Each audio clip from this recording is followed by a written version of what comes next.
নমস্কার, আমি বৈশাখী বলছি। কণ্ঠে বৈশাখীতে তোমাদের আমি স্বাগত জানাই। আজকে আমি তোমাদের যে গল্পটা শোনাবো সেটা কিন্তু সত্যি ঘটনা অবলম্বনে আমি এই গল্পটা তোমাদের শোনাচ্ছি।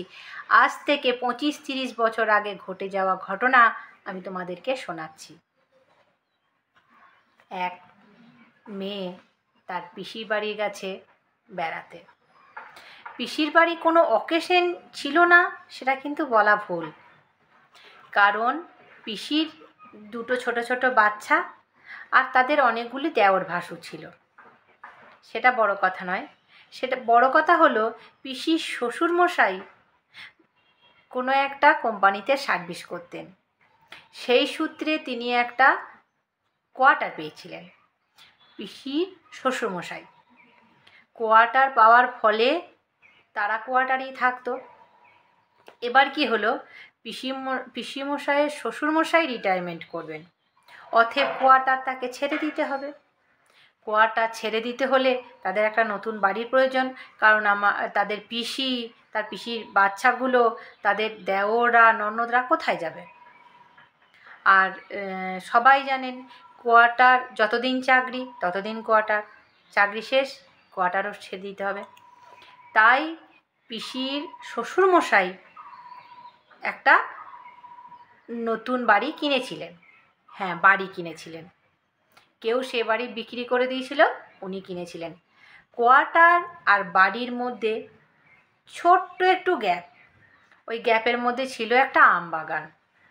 কোয়ার্টার আর যে নতুন বাড়িটা কিনেছেন তার মধ্যে গ্যাপ 15 মিনিটের। মৌ পিসির বাড়ি ওই গৃহপ্রবেশের অনুষ্ঠানের জন্যই এসেছে। ঠিক আছে, মৌ পিসির বাড়িতে মানে কোয়ার্টার থেকে সবাই মিলে গিয়ে সকালের দিকে ওই বাড়িটায় পুজো আচ্ছা হবে, থাকা খাওয়া হবে, রান্না বান্না হবে। তো মৌয়ের পিসি মৌকে বলে চল আমরা ওখানে যাই, আর নতুন বাড়িতে যাই, ওখানে খাওয়া দাওয়ার রান্না বান্না সব ওখানেই হবে। আমাদের কোয়ার্টারে যদি রান্না বান্না করা হয়, আবার নতুন বাড়িতে ভিসিখিচি হবে, অতএব আমরা ওখানে খাওয়া দাওয়া করে কিছুজন নতুন বাড়িতে শোবে, কিছুজন কোয়ার্টারে চলে আসবে। বাস। মোয়ের কিন্তু দুপুরে খাবার পর থেকেই প্রচণ্ড পরিমাণে মাথায় যন্ত্রণা করছিল। ও ভাবলো দুপুরের দিকে আমি এই বাড়ি থেকে এইটুকু আম বাগানটা পার হলেই তো আমি চলে যেতে পারবো কোয়ার্টারে। অতএব এখানে এত তো বিছানাপত্র খাট বিছানা সেট করা হয়নি, সব আছে কোয়ার্টারে। নতুন বাড়িতে এখনও বাথরুম রান্নাঘর টান্নাঘর এসব ভাঙাভাঙি হচ্ছে। অতএব আমার যখন খাওয়া দাওয়া হয়ে গেছে, আমার মাথায় যন্ত্রণা করছে, রাত্রিতে আমি কিছু খাবো না, অতএব আমার এখানে আর থাকার দরকার নাই। ও কিন্তু বাড়ির কাউকে কিছু না বলে সেই আমবাগানের রাস্তা ধরে বাড়িতে চলে এসেছে। সেই যে ওর মাথায় যন্ত্রণা শুরু হলো, মাথায় যন্ত্রণা ময়ের কিন্তু কমে না, মাথায় যন্ত্রণা করতেই থাকে, মাথায় যন্ত্রণা করতেই থাকে। গৃহপ্রবেশের অনুষ্ঠান হয়ে গেল। ওর বাবা এসে, মৌয়ের বাবা এসে মৌকে বাড়ি নিয়ে গেল। বাড়ি নিয়ে যাওয়ার পর মৌ কিন্তু মোটা সোটা গলু মলু, খুব সুন্দর দেখতে। মাথায় যন্ত্রণা তো করেই, মৌয়ের আস্তে আস্তে দেখা গেল চোখের তলায় কালি, গলু মলু, এত সুন্দর মেয়ে ধীরে ধীরে রোগা হয়ে যাচ্ছে, চোখের তলায় কালি পড়ে যাচ্ছে। এই রকম কেন মেয়েটা হচ্ছে? মাথায় যন্ত্রণা কমছে না, কেমন একটা বমি বমি ভাব। মেয়েটার কি হলো? কিছুদিন পর মেয়েটার বিয়ে ঠিক করেছি, বিয়ে হবে। মেয়েটার কি হলো? মৌয়ের মা অনেক ডাক্তার বদ্যি সব করেছে। মৌয়ের বাবা তো ভীষণ, যে বড় মেয়ে, ছোট মেয়েটা পড়াশোনা করে, বড় মেয়েটার 2 মাস পর বিয়ে ঠিক হয়েছে, অথচ এরকম মেয়েটা কালি মাখা হয়ে যাচ্ছে, এত সুন্দর গায়ের রং, কিভাবে এরকম কালো হয়ে যাচ্ছে? মাথায় যন্ত্রণা কমছে না, গা বমি ভাব, যেন মনে হয় ওকে কেউ মানে রক্ত চোষা একটা মানুষ যেমন হয়, যেন ওকে কেউ রক্ত চুষে খেয়ে ফেলেছে, এরকম হয়ে যাচ্ছে দেখতে দিন দিন। ওর পাড়া প্রতিবেশী গ্রামের লোকজন বলল, দেখো তুমি যেমন ডাক্তার দেখাচ্ছ ডাক্তার দেখাও, কিন্তু ডাক্তারের পাশাপাশি একটু ওঝাকেও দেখাও। ওর মা এসব বিশ্বাস করে না, কিন্তু তাহলে ওঝার কাছে নিয়ে গেল। ওঝা দেখে বলে দিল ওর মধ্যে কিছু একটা হয়েছে, কিন্তু কি হয়েছে সেটা কিন্তু বোঝা যাচ্ছে না।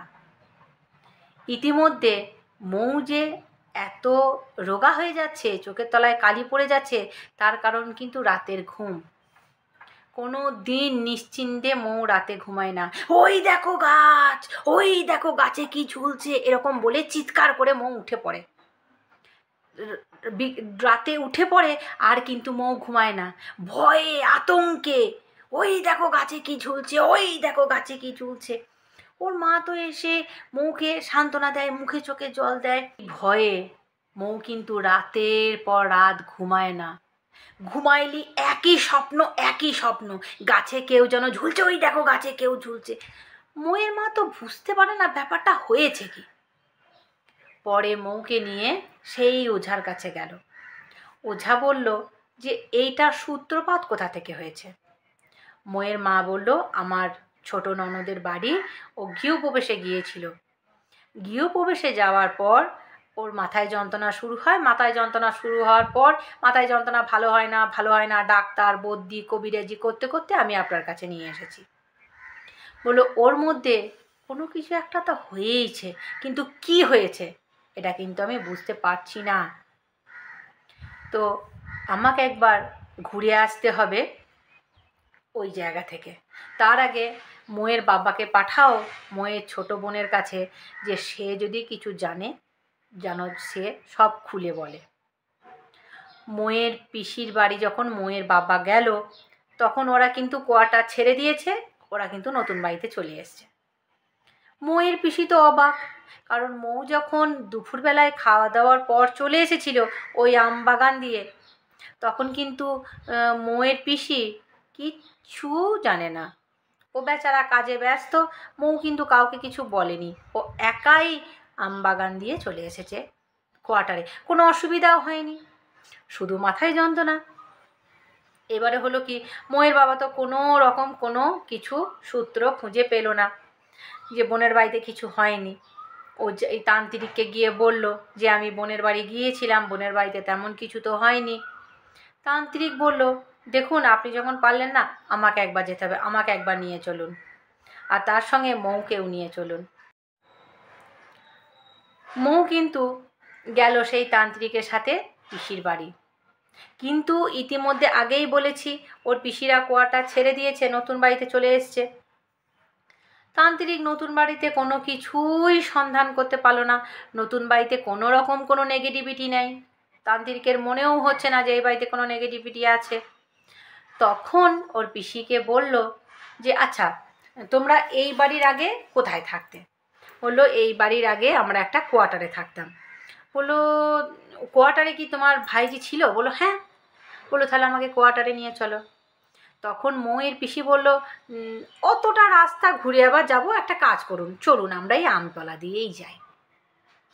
তান্ত্রিক বলল আমাদের একা গেলে হবে না, মৌকেও সঙ্গে নিতে হবে।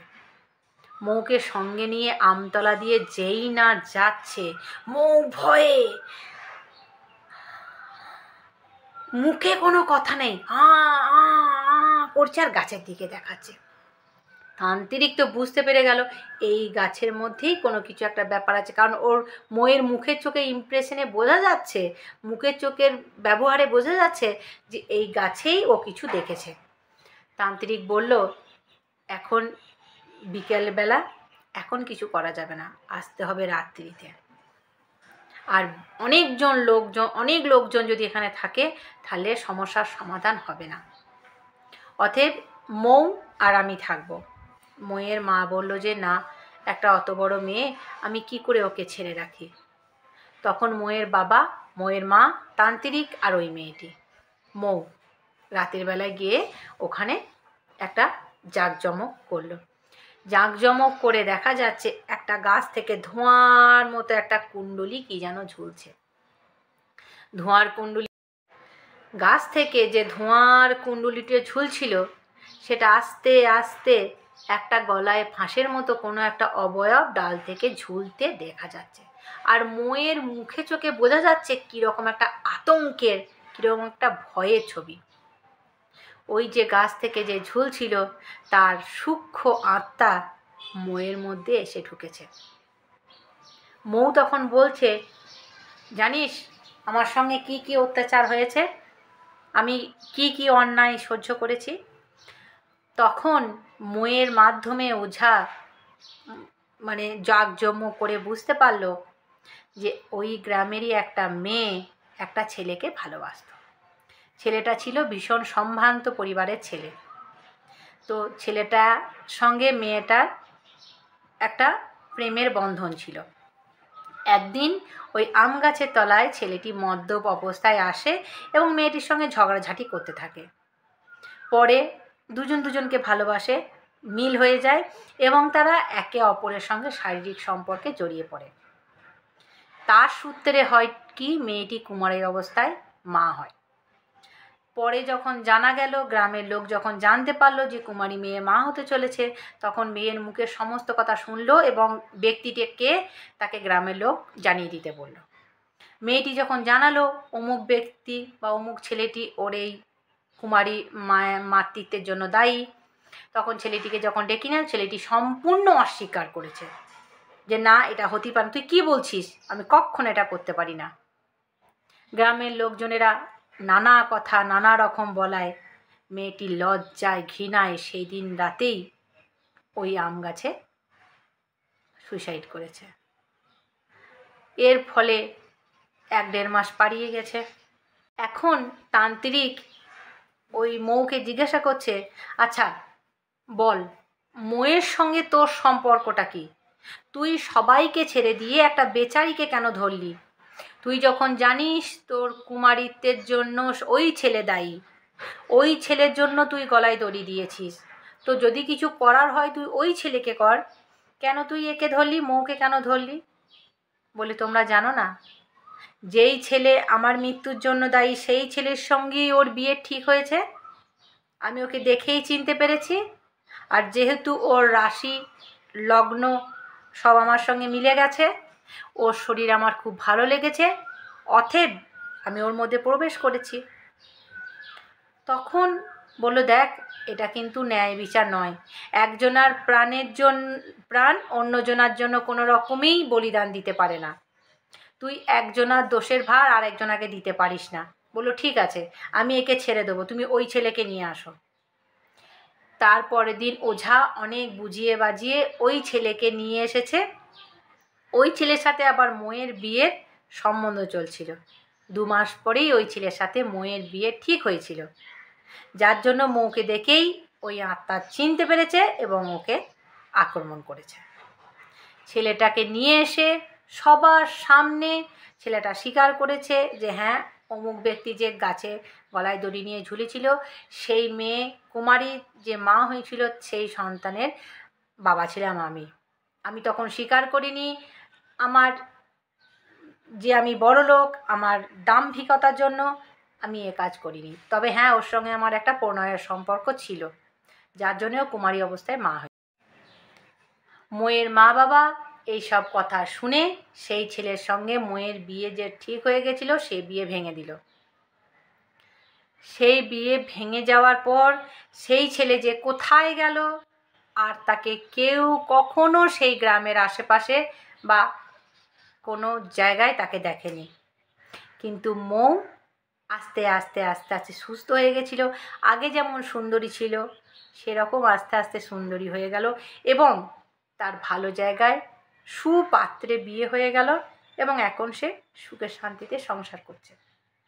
আমার গল্প যদি ভালো লেগে থাকে তাহলে আমার এই গল্প নিজেদের নিকট আত্মীয়র সঙ্গে শেয়ার করো, আর তাদের যদি ভালো লাগে তারা আমার চ্যানেলটিকে নিশ্চয়ই সাবস্ক্রাইব করবে। তোমরা আমার ফ্যামিলি, তোমরা আমার পরিবার। তোমরা যদি এইভাবে আমাকে সাহায্য করতে থাকো, আমি তোমাদের এরকম আরও অনেক সুন্দর সুন্দর গল্প উপহার দিতে পারবো। ভালো থেকো, সুস্থ থেকো, নমস্কার।